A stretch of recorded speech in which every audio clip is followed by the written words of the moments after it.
Abreu. It's here. Okay. Alive? Okay. Hello. Hi, Professor. Hello. Can you hear me? Hello, Majid. Hi. Hello, everyone. Oh, it's a pleasure you join us. Oh, thanks a lot. My pleasure. So My we are pleasure. ready to start? Yeah, let's get started. Yes, yeah, for sure. So, my pleasure to be here on behalf of the Brazil Interport chapter to this inaugural Brazil Pore Talks. I'd like to thank Professor Marcel to accept our invitation to be the first speaker in this initiative, and also Professor Majid, the main director of Interpore, that accept to join us in this meeting. Professor Majid, would you like to say a few words before starting? Hello, please. Okay, not really much. I don't want to take the time of the speaker. I know he's going to be introduced as well, but it's really satisfying. It's a pleasure.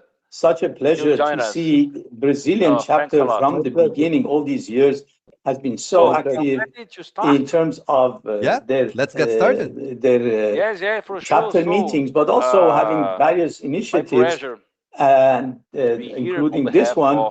And then we are really looking forward to next year for the Interpore meeting. This would be a fantastic opportunity for Interpore to go to South America. So, initiative. Thank you all. Thank you, Professor Majid. And also, Anderson, please. The word is yours. The share the section, please go ahead. Okay, thank you, Professor. Good morning, everyone. This is a special day for the Porous media community because today is the very first one. Okay, Brazil Pore Talks. No. And thank you all the audience and all the community. I don't want to take Professor Majid. I know he's going to be introduced as well. Today with me, my name is Anderson Camargo from the Federal University of Santa Catarina. Such a pleasure. And today sharing this this presentation with me, we have Professor Diego Volpato from LNCC. Good morning, Professor. Yes, for sure. Chapter meetings, but also having various initiatives. Pleasure to be a co-chair with Anderson here today. This one. And then I'm really excited to really looking forward to join next this year initiative. Well, let's go. Meeting. This would be okay, thank you. And we also have here our star. It's a good friend. I always call him as Professor Marcel. He said to me, "No, I'm not professor. I'm just a doctor and researcher." But the spirit is from a professor. So, okay, thank you, Professor. Good morning, everyone. This is a special day for the Porous media community for joining us today. Is the very first. Thanks a lot, Anderson. Brazil Pore Talks. I'm very happy with and thank you all the audience and all the community. Professor Majid. And today with me, my name is Anderson Camargo from the Federal University of Santa Catarina. Today sharing this presentation with me, we have Professor Diego Volpato from LNCC. Most countries in Europe can think of. Speaking of the size of the country, if you go, if you take a flight from the very south of Brazil to the very north, it will be like 6 hours. Like the distances are so large. So to have like an online platform like this, I think it's really important, especially in the context of Brazil. Like the Brazilian community will benefit a lot, especially like the early careers. He said to me, "No, I'm not professor. I'm just a doctor and researcher." But travel far. The spirit is from a professor. So, Professor, good morning, everyone. This is a special day for the Porous media community. Thank you for inviting me. Very first. Thanks a lot, Anderson. Brazil Pore Talks. Very happy with. And thank you all the audience and all the community. Professor Majid. And today with me, I don't know why. I think like this. Today sharing this. We have not shared if you can hear most people, like the most countries in Europe can Spain call. Speaking of the size of the country, like if you're going to take a flight from the very south of Brazil to the very north, it will be like 6 hours. It's like signing some people around the world. Next year, to have like an online call Okay, thank you. And we also have in the here our context of star, Brazil, a like good this, friend. the Brazilian community. I also will benefit a lot, especially like as a career for me. He said to me, "No, I'm not professor. I'm just a doctor and researcher, but the spirit is from Brazil." So, Professor, good morning, everyone. This is a special day for the Porous media community. Thank you for inviting me. The very first. Thanks a lot. His connection there is a little bit unstable, right? Because we are. Can you all hear me? Yes. Yeah, I think our side here is good. So maybe it's his side that's not great. So, Yara, could you please go there and see if he needs something? Yes, but can Ingrid say something on YouTube for the people that are watching us, please? I will check with you. Yes. Thank you. So meanwhile, let me thank Marcel Carvalho from PUC. Now I can see you, Marcel, and also Marcel Moura, Pedro Aum from our steering committee. Thanks a lot for joining us. Hello, everyone. Thank you, Eduardo.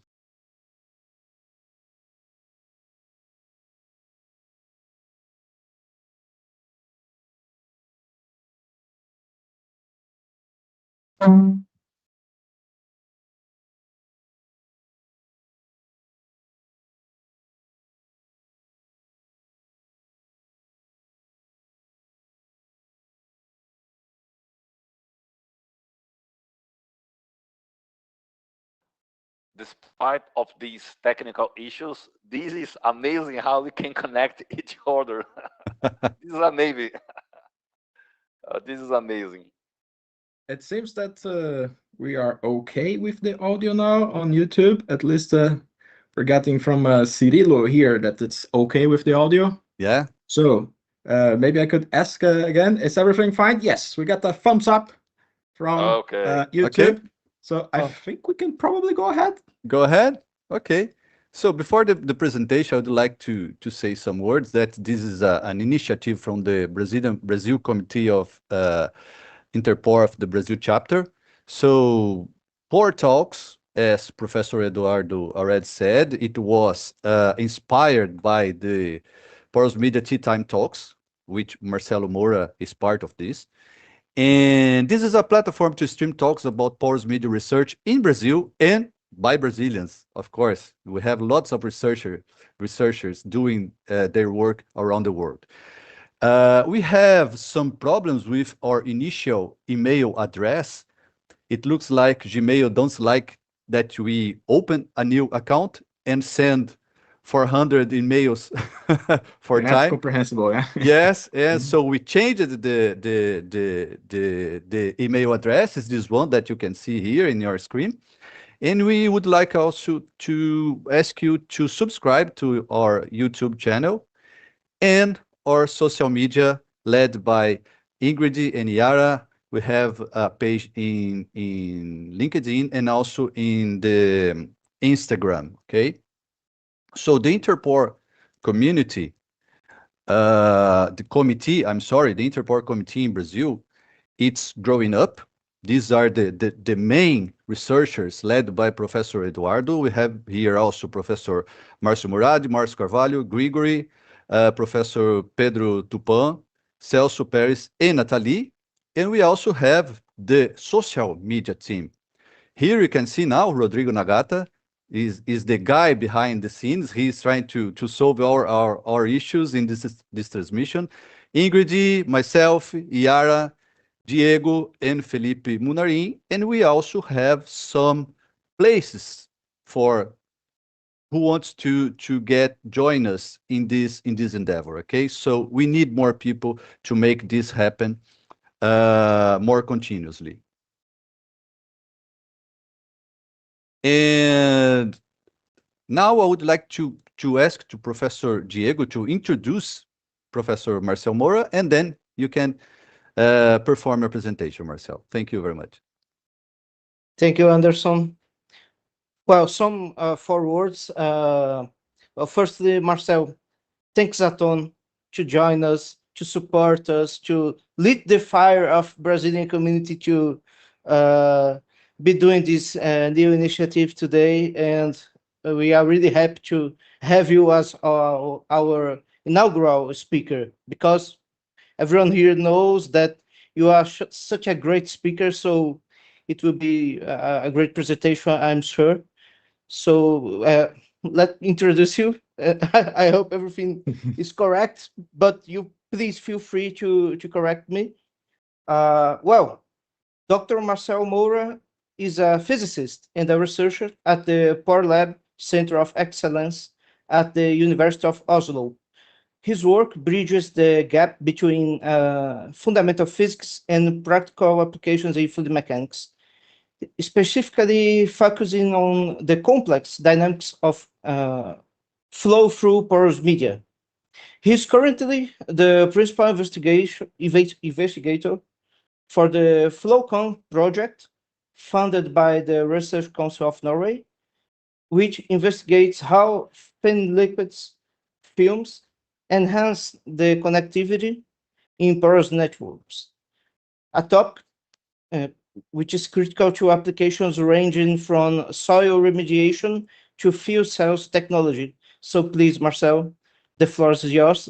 Actually, the transmission is yours. So please feel free to start. Thank you, Diego. Thank you, Anderson and everyone. And I just want to, before I start, to like reinforce a little bit, since the audio was not so good before, that this initiative is really super, super important. And in Brazil, like given the size of the country and the challenge that we have with regards to funding related to research and all of that, so to have a platform where the Brazilian community, especially like the early career community, can present, I think this is a big plus, and it's going to be well received by the Brazilian community for sure.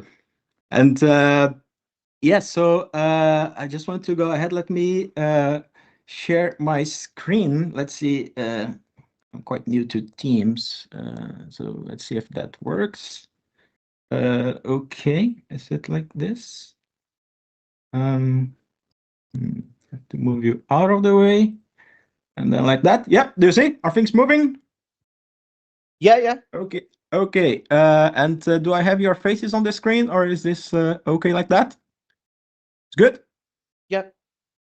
Okay. Perfect. Super. So what I'll do today, I decided to give a talk showing mostly two aspects of porous media physics. So I'm an experimentalist, I'm a physicist, and I do experiments related to flowing porous media. And I'll show mostly things connected to techniques associated to analog modeling, which is like to make porous media in the lab that have some features that we can more easily understand than in like a natural samples, but that the physics is similar to what happens in natural samples. So the things that we learn here, we can translate to real world systems.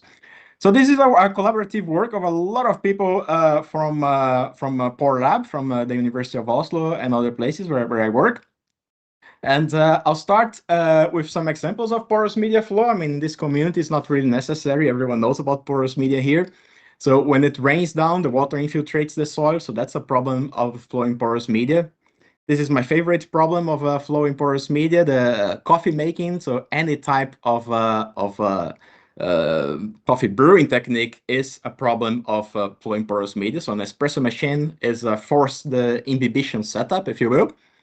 And I work with like very simplified porous media, so very physicist friendly. So I'll talk a little bit about these packings of glass beads, which we can make in 2D. So that's, for instance, a monolayer of glass beads here. And we can also make it in a 3D. So here is a big column. It's about, I think, maybe 60 centimeters high. And we can image this thing. So we have built an optical scanner. A PhD student in our group, Joachim Brodin, he developed this setup so that we can analyze two-phase flow in 3D using optical photography. So this is not X-ray, anything like that. And these days we've been using a lot of 3D printed systems as well. So the 3D printing technology has developed quite a lot recently, and we can use that for science. So we can make these porous media systems that are transparent. There is a transparent resin. So you can see here, this is the printer, and this is air and a fluid. It's a mixture of a glycerol and water. And in this case here, we have a co-injection of a mineral oil and the water, and you can see a lot of the interesting aspects of this dynamics in these systems. So another very interesting technique that we don't apply it in Norway, but it's in our group in Oslo. But there are very many groups that work on that. It's a soft lithography. So this is microfluidics, right? So Masud Carvalho is here in the room. He's an expert on that. And I want to point out to this recent work here. You can do lots of things with microfluidics, right? So this is here a friend of mine, Sung Lee. He's studying how a fungus grows inside a porous media. So you can see here, there's a fungus there. It's a bit like mold. You know, if you leave bread outside for too long, you start to have like this filamentous white thing that grows on the bread. So it's that growing inside a microchip, and then it diverts the flow. So you can have like a mechanisms associated with that as well, influencing flow in porous media.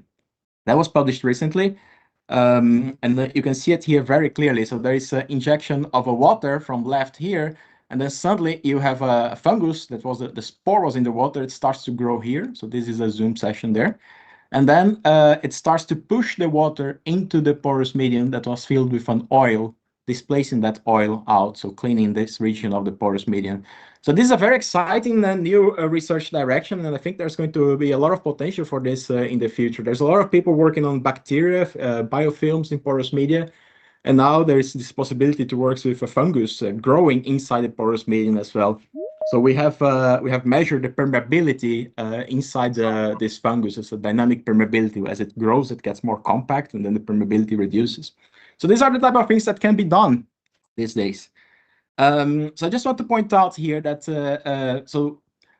what's very interesting, one of the many interesting aspects of a physics of a flowing porous media is the big range of scales, right? So you have like the pore scale, which could be like a micrometer to millimeter or even nanometer in many applications. And that's where we understand the physics, right? That's where the basic fluid mechanics works, so Navier-Stokes equations. And then you have the core scale. Here we have already like billions and billions of pores. So this is a typical rock core that's extracted from the ground. And then you have the aquifer scale here, for instance. And that's typically where engineering happens at the larger scales, right? So we understand things at the base scale, but we want to translate that understanding to the larger scales. And this is the big question. So to understand how the pore level physics translates to the scales that we interact with those systems. So this aquifer, this Guarani aquifer here, I think about 70% of it is in Brazil, and there is water there to sustain the whole population of the world for like something around 200 years, from 200 to 1,000 years, depending on what kind of like a population growth model you use. So we want to exploit these resources in a sustainable and responsible way, right? So that's where the physics of porous media comes into play. The experiments that I'll be talking about, they are very far from that scale. They are kind of like in between these two scales here. They're not even on that scale. This is already too big. So it's important to know that there is a huge spread of scales, and we need people working on all of these steps to understand the system. Okay, so I just want to give a little taste of like how these things go. So this is a typical experiment here, and this is a picture of me with this thing, just to show you what kind of scale. This is the size of a pizza, and this is not a microfluidics now. It's very big. So this is an experiment where we have one of these micro models with a glass beads inside, and then we fill up with a fluid, and then we inject air, which is the non-wetting phase coming from the center. And you see this formation of these very beautiful patterns. In this case here, it's what's called a viscous fingering pattern.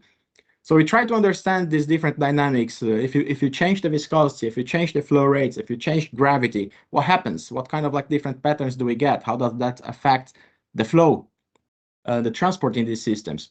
So here is a rectangular system, and then you have air coming from the top. And this is a little bit tilted. It's about 20 degrees. So by tilting, we control the amount of gravity in the system. So gravity is down here. And I just want to point out, so one typical thing that happens in these systems, you're going to see here every now and then you have trapped clusters in 2D. So here, let's see, yeah, so that one is trapped. And when a cluster is trapped, it's typically stays there, right? So the growth happens along this front here. So air is invading, is pushing the liquid out, that goes out of the model this way.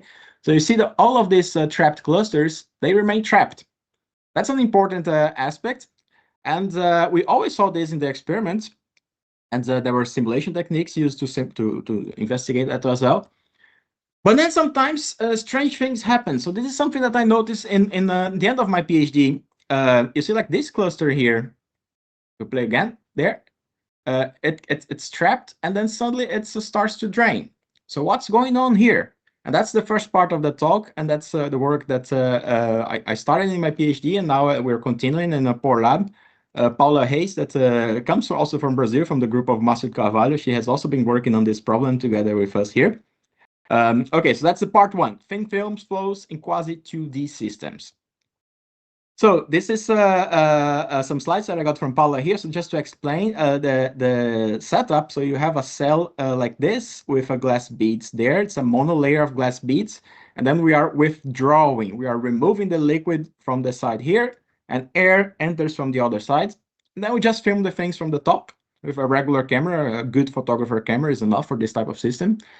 So it's a helical cell filled with a monolayer of glass beads of about 1 millimeter diameter. We use glycerol and water as one fluid, and we use air as the other one.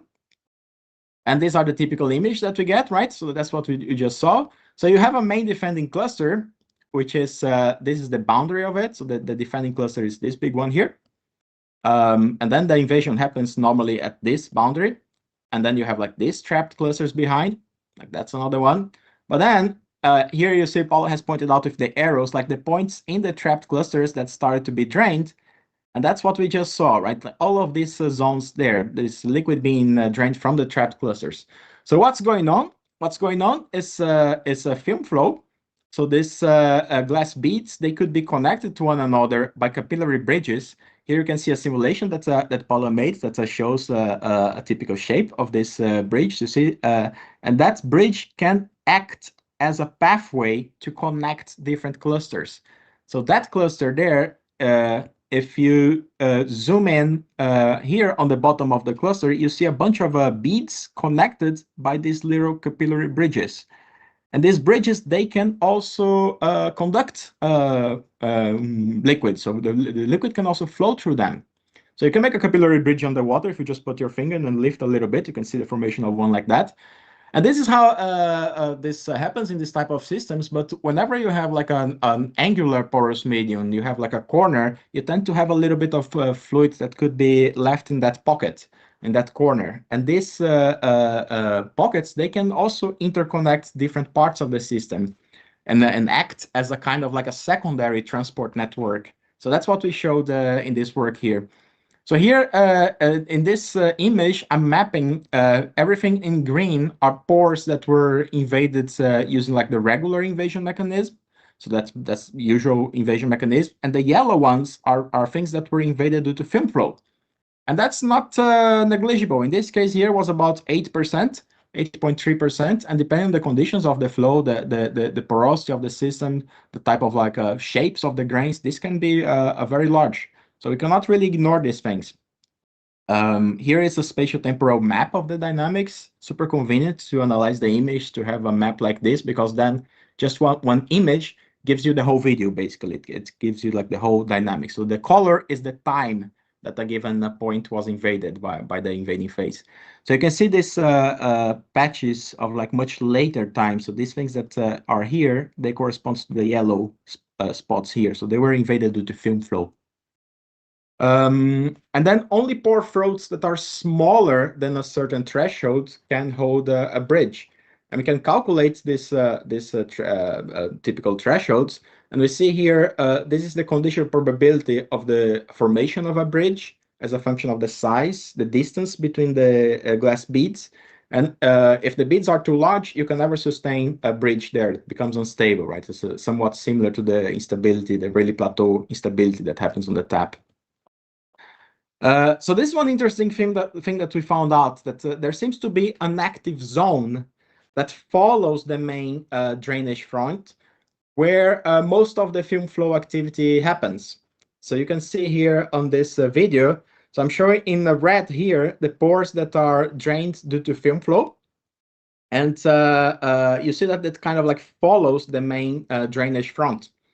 And here, this graph, what's in green is just the y position, so the coordinate along this axis of the front, and then the black one is of this active zone. So you can see that one follows the other. So basically, what we are showing here is the same thing that I'm showing in this plot here.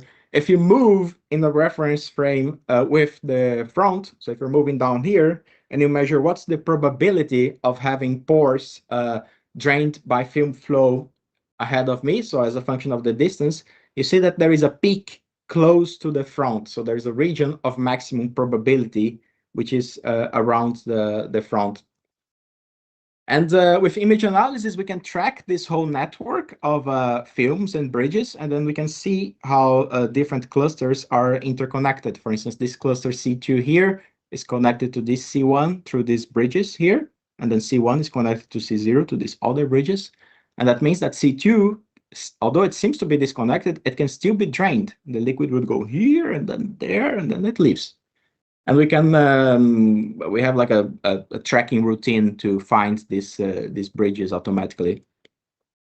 Okay, so this is a key take-home message, and it's a simple message so far. So that's fluid transport happens mostly along the primary network of pore bodies and pore throats, but a smaller part of the transport also happens along a secondary network of capillary bridges and thin films. And that's one thing that's that we've been studying. And we've been doing also numerical studies. So Paula Hayes and Gautalinga and a bunch of others from PoreLab, they have been working on that. So here you can see the comparison between the experiments and the simulations of the same type of setup. So Paula has designed algorithms for static and dynamic pore network algorithms that can uncover a lot of the physics of this process. We have learned a lot from this system, from the simulations.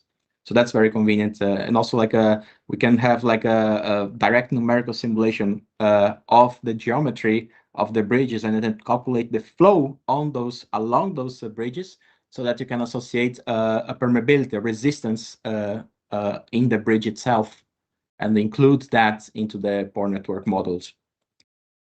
Okay, so I just want to point out some future works here, because these films, they really are everywhere. It's quite common to have that in porous media, and they can impact many different phenomena. So here is you see an example of mixing, and this is a cluster. It's trapped. This is actually a 3D printed system, and then there is the liquid coming from the top, and we have a pressure sensor. We can put a pressure sensor inside the single cluster. And this is the signal that you see here in red. And we see that once the big cluster here touches, then immediately the pressure in that cluster will rise, will increase. The pressure in the cluster is a bit smaller than the pressure around, because of the capillary effects, because of the curvature of the interface along the cluster. And then we see a bunch of interesting things that we're starting to work on these days. So for instance, here you see like the black fluid, the dark blue one is coming from the top, and before it seems to touch, we are seeing some blue stuff inside the pink one. So it seems to be disconnected. Only now it's connected. And then even before that connection happens, we have like, you see like here, it's getting darker there too. If I move faster, you can see it more clearly.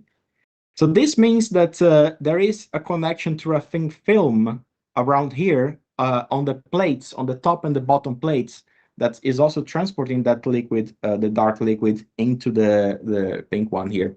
So this is interesting. It's the type of thing that we'll be looking at in the near future. Okay, so I speak quite fast, but this is the end of part 1.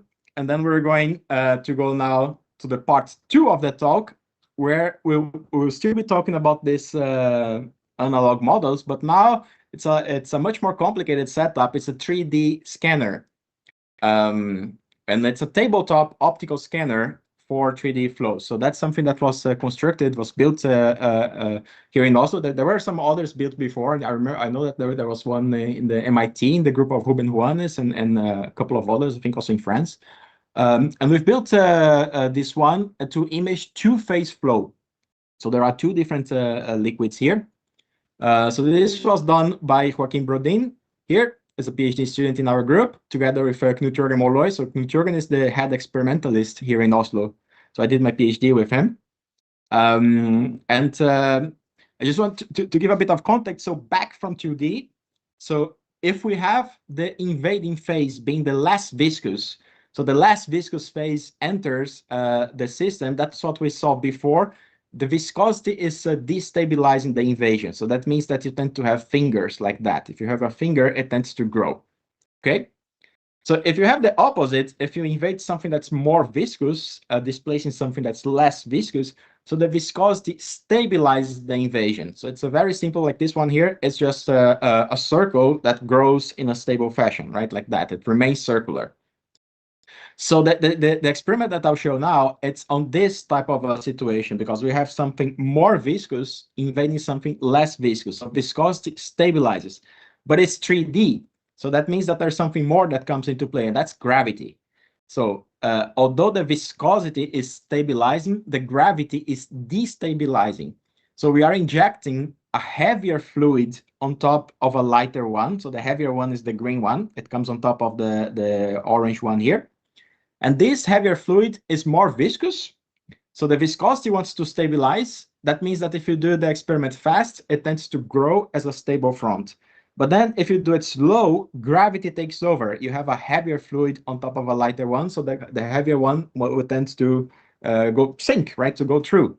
So it's like having water on top of oil. The water wants to go through by gravity. So the viscosity contrast is stabilizing. The density contrast is destabilizing. Okay. And this work is shown in these two papers here by Joaquin. And I'll show a bunch of visuals that he made. So here is the idea of the setup.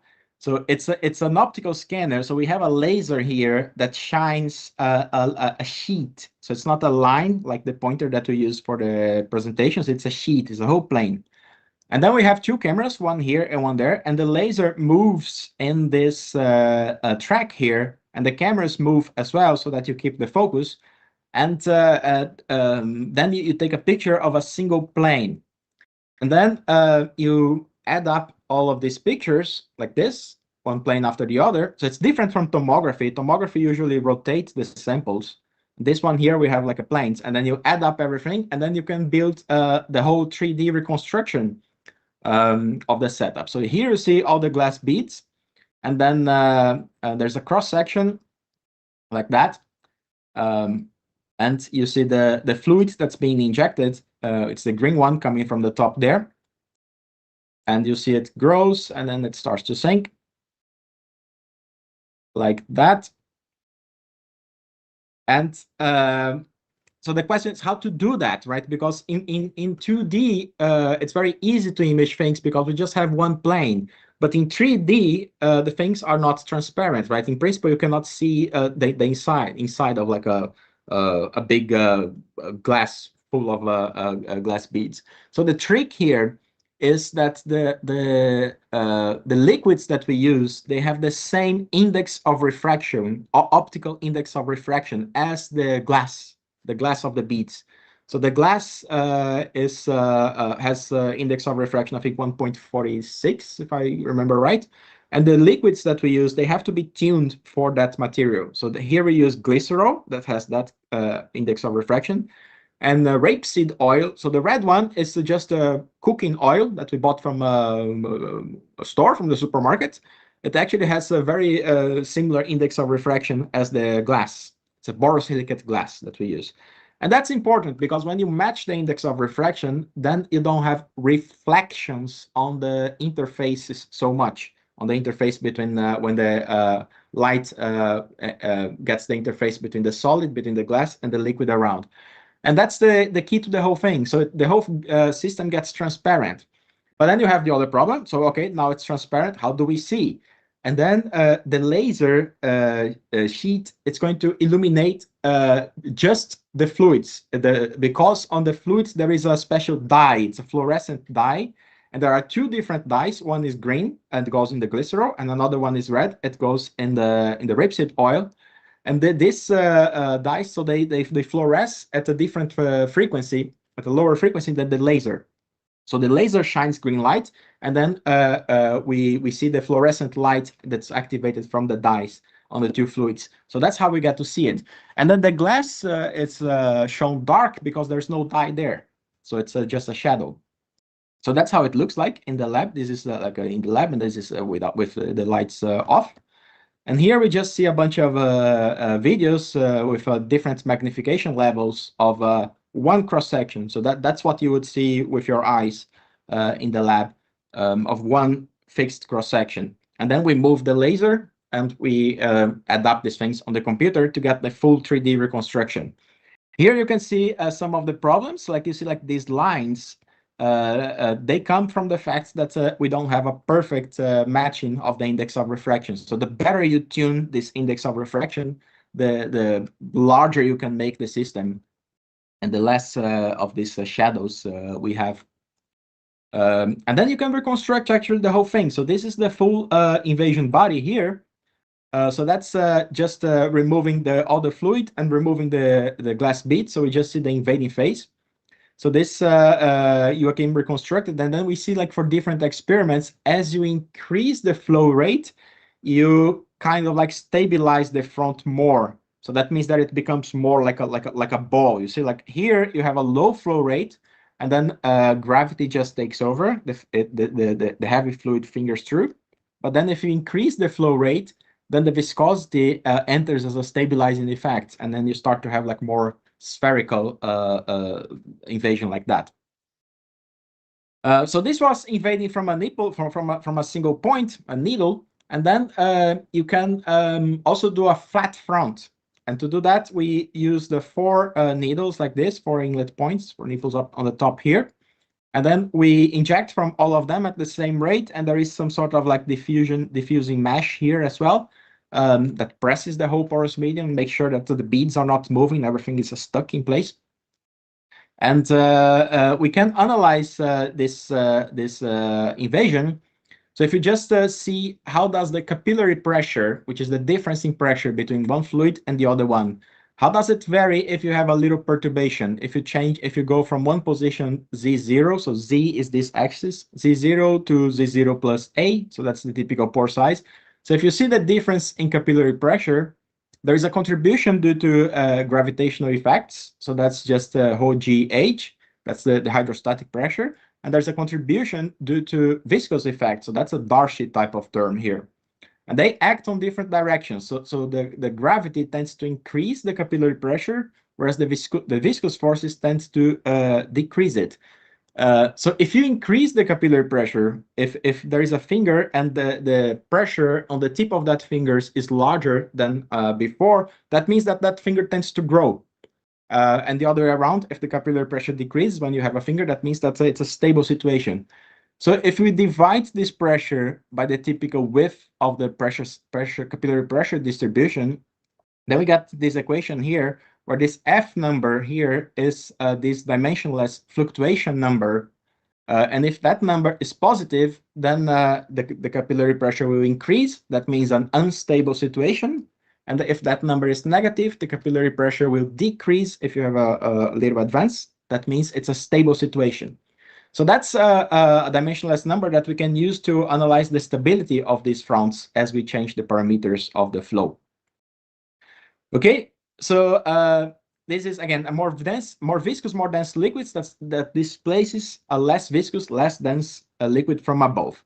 Okay, so we initiate the system with a flat front, and we do that by injecting at a high flow rate.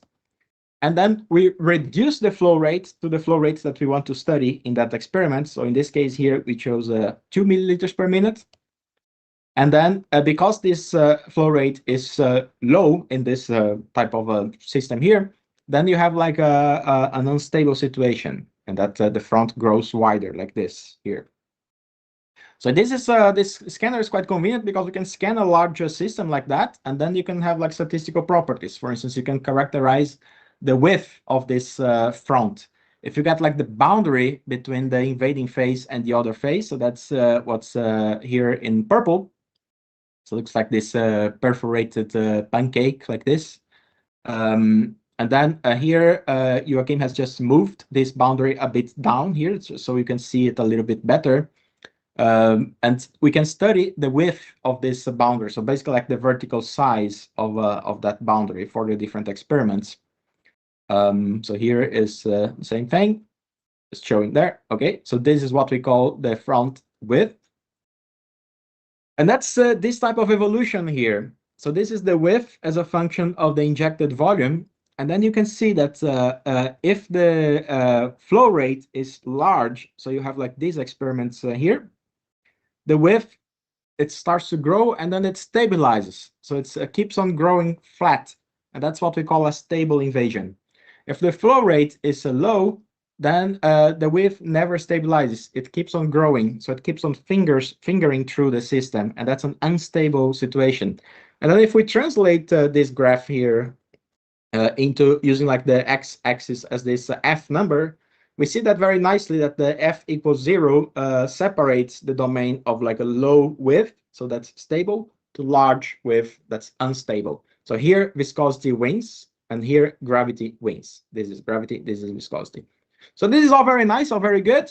And then these experiments, they were done by Joachim, and everything works fine. And then one day I asked him, you know, I want to go with you in the lab and I want to do an experiment myself from scratch. Just so I also like learn how to set up the whole thing, right? Because he built the whole thing himself. And then I tried to do an experiment, and this is the experiment that I did, and it's horrible.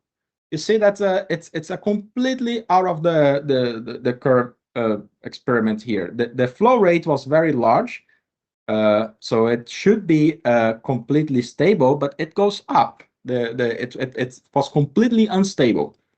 So how on earth did I do an experiment that was so much worse than all the others? And then we wanted to investigate, like, what did I do so wrong? And then when we looked at the porous medium, we saw this. We saw that close to the wall of the cell, somehow when I built the cell, I managed to crystallize the system. Like it was not random. You had like this crystalline structure here. And that is something that happens very naturally if you have like a rigid boundaries and grains. If you don't shake things properly, the grains that are close to the side of the cell, they just tend to take the shape of the side of the cell. It's something called frustration. So it just keeps on the same geometry. So it becomes a plane here with like this hexagonal structure. So this gave us an important hint, the odd experiment, that crystallization sites, so this is what we call a crystalline pattern, crystallization sites, and more generally, local variations in the disorder, they may affect the dynamics. They do affect the dynamics. And this is a picture that I took actually in Florianopolis when I went there last year. So the people from the Santa Catarina University for sure will recognize it. It's in there, the square in the middle of the city. And then I saw this on top of the monument here, and this is like a cannonball pile, and you see this this face-centered cubic lattice here in the pile of cannonballs, and that is in our experiment. We also see that there. So this is our pile of cannonballs here. And we can do an analysis to find all of these crystalline structures in the cell. So there are algorithms to track where the beads are not random, where we have like different crystalline structures. So face-centered cubic, body-centered cubic, this HCP, FCC, BCC, HCP, and so on. So this is a tracking for the whole system. And yeah, exactly here, where you see like the cannonball arrangement here, you see that the front, it's a bit hard to see, but it didn't invade this region. It got stuck there, it got pinned. So even though this flow rate should have given a stable invasion like this one here, should be even more stable than that because it's a larger flow rate, it got pinned here. And that's because the pore size in these crystalline regions is much smaller. They are much tighter, so it's much harder to go in there, to invade there. And that matters. So the experiment was very bad in the sense that it's a point outside of the curve, but it gave us some new insights of like this being also an important factor that we could study with these systems. The fact of like how local deviations from the usual random distribution can affect the dynamics. Okay, so I'll get to my conclusions here. And it was for the part one, we have experimentally imaged film flow drainage events. So that's about the thin film flows in 2D. So we imaged these drainage events. The majority of them happen in an active zone that follows the main invasion front like this. And these are the references of the experimental and numerical works around that. And then for the optical scanner for 3D flows, we developed this tabletop optical scanner for imaging two-phase flow experiments in 3D. And the dimensionless fluctuation number F defines the stability condition for the front. So this is a number that balances viscous effects and the gravitational effects, comparing that to the typical thresholds of the pore size distribution. And that local variations in disorder, the crystallization of the structure, can act as pinning sites that interfere with the front morphology.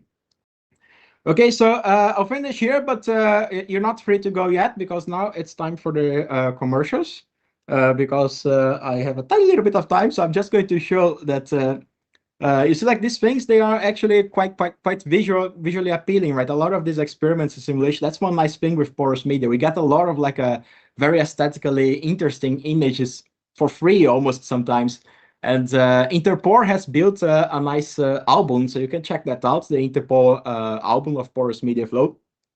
And we built this online gallery here. So if you go on the PoreLab website, you can enter this and then you can walk around. So this was very much in the time of COVID, you know, like we wanted to like build an exhibition, but it had to be online because of COVID. And I like to show this tool here. It's called Kunst Matrix, because it's actually quite, it looks a lot more advanced than it actually is. It's quite easy to make this. And I think it's a nice tool for outreach. So if you work in a place that you have like lots of interesting images that you would like to make like an online gallery just to show around, I think lots of groups could benefit from that. So this is nice. And then we've also been, there was an art curator that saw this this exhibition, and we also had like a physical exhibition in Oslo. And she contacted us wanting to establish a project of an art project connected to Porous Media. So that's in Romania.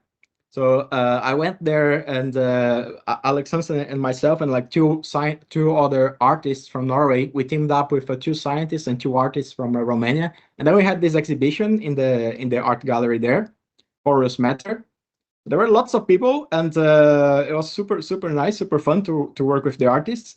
The important thing here is that we were not asking the artists to just like make beautiful things of what we do. It's like we invited them to the labs, and then they had like complete freedom to interact with us, interact with the experiments, and then just do whatever they thought was interesting. And the result was super nice. So I like this one. I want to show like this. Floriana Candea is the name of the artist. She's amazing, and she called it internal flow studies. It's this woman here, Floriana. So here you see she has like a complicated way of connecting pipes and bottles, and there's some pressure valves and leak valves around, and this thing is dynamic. So you see like she bent it into the shape of a leaf, and then you have the two-phase flow going on, so the liquids and air going on through this. And there was a bunch of like dynamic states on these things. You know, she could see like a steady states, a periodic, and like some sort of like a looking chaotic. So it was super cool.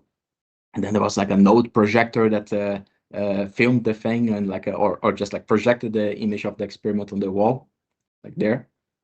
There were 3 of them, and there was like a bunch of other experiments, a bunch of other artworks in the exhibition. So they took one of my experiments and turned that into an art piece as well. Like I don't see myself as an artist, but they call that.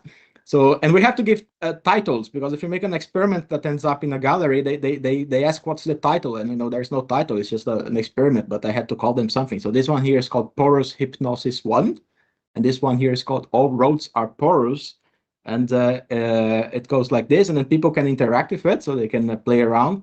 And well, I learned that if you put like 2 syringes and connect to a cell that is closed, and then you give this to kids, I mean, these here are grown-ups, but there were a bunch of kids there. The first thing that the kid will do is to press both syringes really hard, really fast, and then you know what happens, like the whole thing exploded. So there was like blue fluid on the gallery floor all over the place. So I had like to teach them how to clean and how to reset the whole thing. And it looks like this. So this is one of the 3D printed models. We made it a bit like a spiral like that to get you a bit hypnotized. And yeah, it was good fun. So just to finish up, so I want to advertise here the other channel, the Porous Media Tea Time Talks. And again, I want to say that I'm super happy that the Brazilian Interpore channel is taking over this initiative and bringing it to Brazil with the Brazilian Pore Talks. I think this is going to be super nice. And this is the current team of the Tea Time Talk. And you can watch all of the sessions on our YouTube channel. So there are 79 now. And we are part of the Interpore Young Academy. So we're very grateful to Interpore for teaming up with us for this. And it's been really excellent, I think. And if you want to suggest a speaker, you can do that on our email, which is porousmediattt@gmail.com. Okay, so I'll finish here, and I want to once again, on a very Copacabana New Year's style here, to congratulate the Brazilian Pore Talks team. So Anderson, Yara, Nagata, Ingrid, everyone from the Brazilian chapter, Eduardo, Celso, Márcio, the whole team for the energy, for the initiative, and for bringing this up. I think the Brazilian community is going to benefit a lot, both the ones in Brazil and those like us that are outside of Brazil and thinking about Brazil. Okay, so thanks a lot, and I'm happy to take questions if there are any. Okay, Marcel, thank you very much. It's a very nice talk, very nice exhibition of pieces of art based on your work too. And I have to apologize, I forgot to say that if the audience would like to ask something to Marcel, they can type it on the chat of YouTube, please. And when we can direct these questions to address these questions to Marcel. And I have one question. After that, I will pass the word for the committee, okay? And then we can ask, send you another question. So Marcel, the work with fungus, it's very nice. So my question is, how do you combine this with water displacement? Or it's not a combination of techniques? This is a enhanced oil recovery techniques? You do that after the water displacement? How do you think to apply this to recover oil? Yeah, so I'll show you here. So the context here was more like on the idea of like trying to treat a soil that was contaminated by oil. So if you have a soil, like generally you have like the porous matrix, right? But quite frequently you have fractures as well in this systems. So if you have like the oil filling up the system, and then you have a fracture, which is what's modeled here by this wider region in the center of the system here. So if you treat that by injecting water, so once the water, let's say that your goal is to inject the water or maybe some chemical, and you want that to reach the oil and then possibly degrade the oil or push the oil out, right? But then if you have a fracture, what happens is that the water will find the fracture and it will completely bypass the region where you have oil, which is this region with the smaller pore system here. So that's what will happen in this system here. So here there is oil, there, and then you start injecting water, and then once the water finds one of the fractures, it goes through. It's an easy path, and then it leaves, and then all the oil remains trapped. So that's where the fungus becomes super interesting, because the fungus grows and then clogs. You see, like here, it's clogging the channel. So suddenly that easy path will not exist anymore because it's blocked. And then the water that you are injected has to go to the oil part. And then the oil has to find a way out. So it's quite ingenious actually, like this work from Sung, because the fungus acts as a local clogging agent that basically removes that easy path for the water, and then the water has to go around. And then there's another effect as well that the Sung has found out, that actually like the fungus itself is hydrophilic. So just the growth of the fungus, which we can see a little bit here, even without pumping water. So here the fungus is growing and it's pushing the interface between water and oil into the oil. And that's because the fungus is hydrophilic. So that can also do that. So even if you stop pumping, you can have like a displacement caused by the fungus. Okay, it's very more clear for me. Thank you very much. So there is anyone in the room from the committee who would like to address a question to Marcel? Oh, I can. Oh, go ahead, Majid. Please go ahead. Professor Majid. No, you're first. You're first. Marcel, thanks a lot for the talk. Very interesting. Could you please add some comments if you have some experience on the case of multi-phase flow, maybe 3 or more phases, about this gravity and viscous fields effect, please? Yeah, I mean, we typically we try to simplify the things as much as we can, right? So we try to like go with the systems that are as simple as possible. So we don't really normally work with very many phases. But I think like the basic aspect, the basic science will be the same, right? You're going to have like a stabilization and destabilization of the interface, but then it depends on which one is the most viscous, which one is the most dense. So to have like the viscosity as a stabilizing agent, you need to have where is, like, let me just get back to the F number here. You need to have that term here, which includes the viscosity and the permeability, to be something that you can compare to the gravitational term. If you have like a fluid that's this here, the viscosity is too small or the gravity is too large, then there is no way that you can stabilize it by just injecting the velocity. It's not enough. So you would have to compare for all the pairs this type of a dimensionless number that comes here. But I suspect the basic physics will be still the same. But you can also have like I mean, if one of the phases is much more wetting than the others, which was not the case here, then that can also complicate the things, right? Because it can stay stuck to the pore structure, reducing the effective path that the other fluids can flow through. So things can get quite a lot more complicated. You can have emotions happening. And, yeah. So it's too hard for me. I see. For the mathematics, we learned that it's quite different, but the physics, we should match this. Yeah, I can imagine the topology of the whole thing is going to change.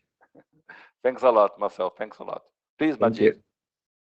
Oh, thank you for a very, very nice talk. Nice work, nice research, nice presentation. 2 quick comments and 1 quick question. One comment is that regarding the 3-dimensional visualization system you have with the sheet of laser. Are you familiar with the work of Montemagno and Gray from 1995? He did almost exactly that. Is this with this solid that hardens into the shape and then you can remove it after? No, it's not hardened. It's very much similar to yours. Glass with 2 liquids that are index matched, and then he has a polymer that sits at the interfaces, so then he can visualize all the interfaces. Anyway, I thought I can send you the link to that, or you can search for it, Montemagno and Gray. I thought it would be relevant to you. Yeah, absolutely. So I'll try to find out, and if I don't find out, I'll just contact you, Majid. Right, sure.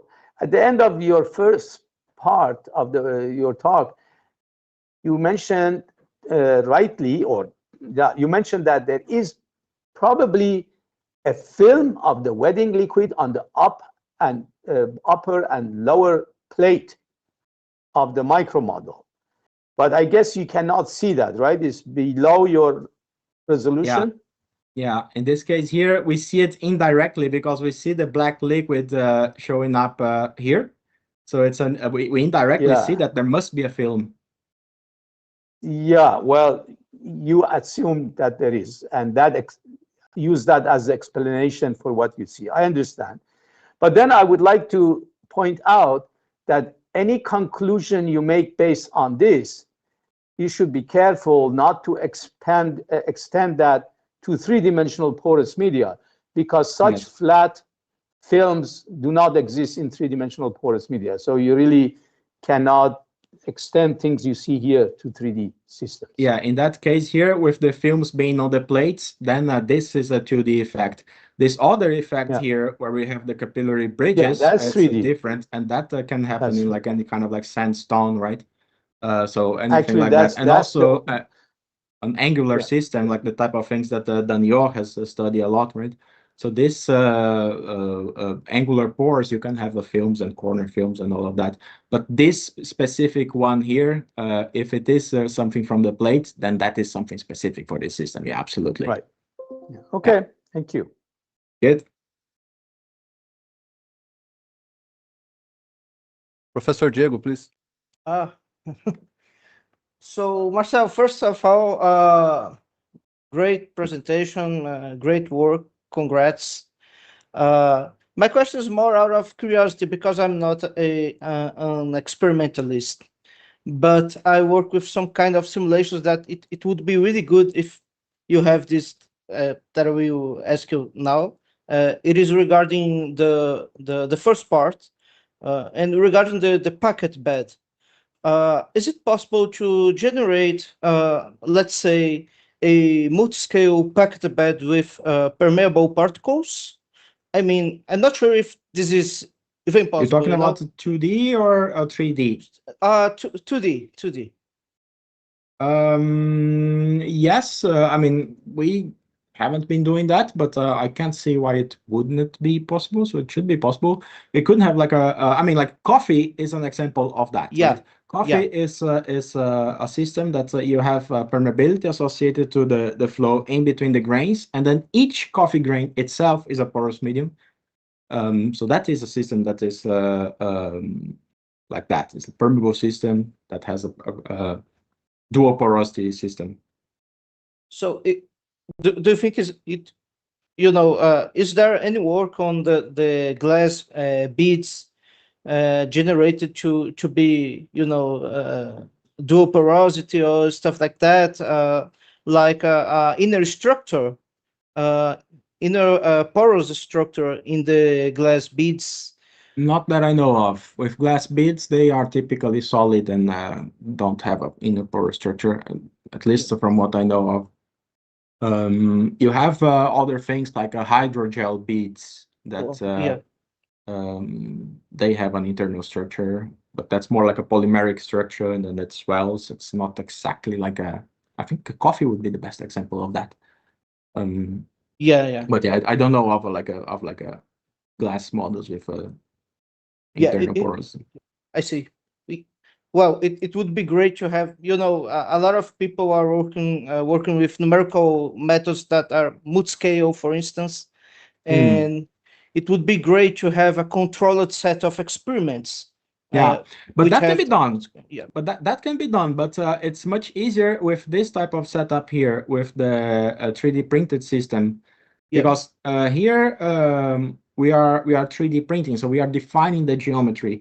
So we could have a system where each of these cylinders here is itself porous. So that is easier to do in a 3D printed system than in a glass bead system. Yeah, really interesting. Thank you, Marcel. Okay. Okay, thank you, Marcel. I think we are running out of time. So I would like to thank you again for your nice presentation. If anyone has some questions, we can send it to Marcel by email afterwards, okay? So before we end this presentation, I would like to say that if the people would like to participate as a presenter in this platform, no, Professor Diego, what can we do to present our work here, Professor Diego? You can send us the title of your presentation, and young researchers, we are looking at you. This is an opportunity for you. Bring your work here, and we will have this space for you to present what you have been working on and spread the word of your own results, right? So you can send us the title of your presentation, a short abstract, a short bio, and a photo, of course, to create all the the advertising of this talk, of your talk. So please, young researchers, feel as home here. You can have this place to present, to show what you have been doing. And of course, all the senior researchers as well. Everyone is welcome.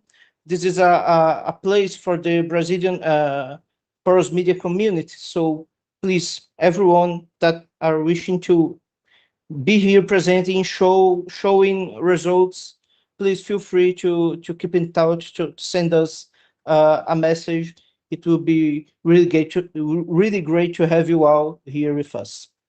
Yes, that's it. We want to disseminate your work. We want to show how Brazil is working very hard in porous media. And we would like to show this not just for Brazil, but also to the world. And the next presentation, it's going to be in the mid-June, because next month we have the Interpore in France. Most of the people here from the committee and the social media are going to present in that conference. But in mid-June, we will have Dr. Rodrigo Coelho from the CBPF. He's going to make a very nice presentation, I'm sure. And I think he's here also. Yes? No, he left. No problem. And also, we are talking with another researcher to make a double presentation. Okay, this first one was just Marcel, and the next ones we are planning to have 2 presentations per day. Okay, every month if we could. And also, we'd like to invite everyone to follow us on social medias. We have YouTube, LinkedIn, Instagram, and also this is our email. Please, if you want to talk with us, send us an email. This is a new email, as I told you in the beginning of the presentation. We have some issues with the first email. This is the email that is actually working, okay? So thank you very much. Thank you, Marcel. Thank you, the committee. And My that's pleasure. it. Thank you very Super. much. I think this was a great success. Thank you. It was excellent. Thank you a lot. Thanks Okay. a lot, Anderson. Cheers. Thanks to you. Cheers. Cheers. Thanks a lot, Thank people. you. Cheers. Bye-bye. Thanks a Have a lot. nice day. Bye bye. Bye, everyone. Thank you.